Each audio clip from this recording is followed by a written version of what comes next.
How to beat a stunt driving charge in Ontario? An excellent question.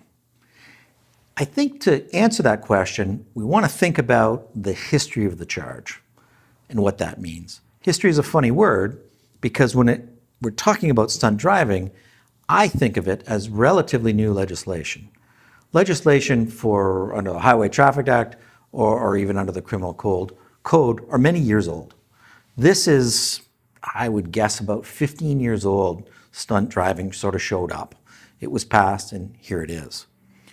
During its brief history, the penalties for stunt driving have only increased. They've become more strict, they've become greater, and the consequences to your insurance have also suffered. We deal with a high volume of this type of charge, and beating a stunt driving charge or getting out of it is probably the single most important thing that we do when representing a client on such a thing. We have to be aware of the current legislation. We have to do a very thorough review, an intense review of the disclosure. The disclosure is, as you may know, a copy of the case against you. The cases for stunt driving are usually dealing with speed. They are usually very technical. There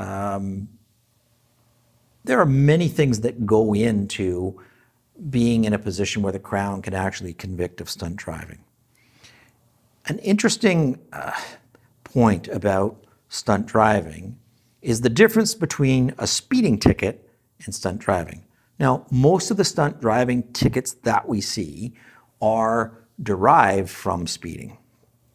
Speeding, in previous videos, I've told you what an absolute liability offense would be, which is speeding, and how strict those are.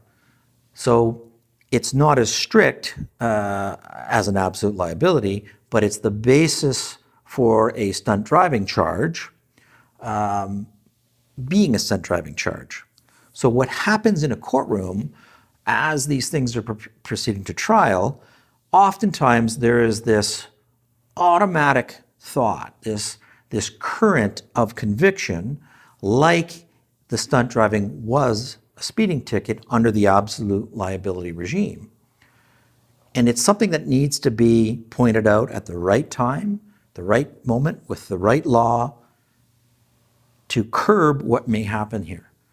And we've been very successful in picking the moment, picking the time, showing the case, and saying, look, Your Honor, I have a point to make here.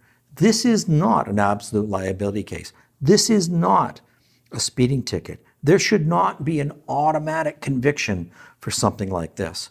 There are room for mistake. People make mistakes. And under the normal regime, those mistakes ought to be listened to by a judge, ought to be considered.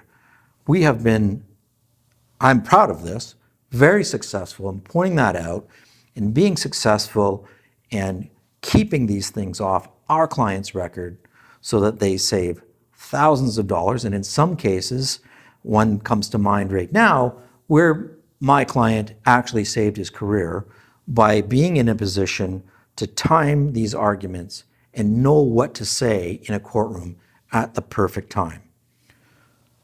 Please consider what I've said. Please consider that this is a serious matter that requires someone who really ought to know what they're doing to help you. Please give us a call. Be glad to take a look at your case.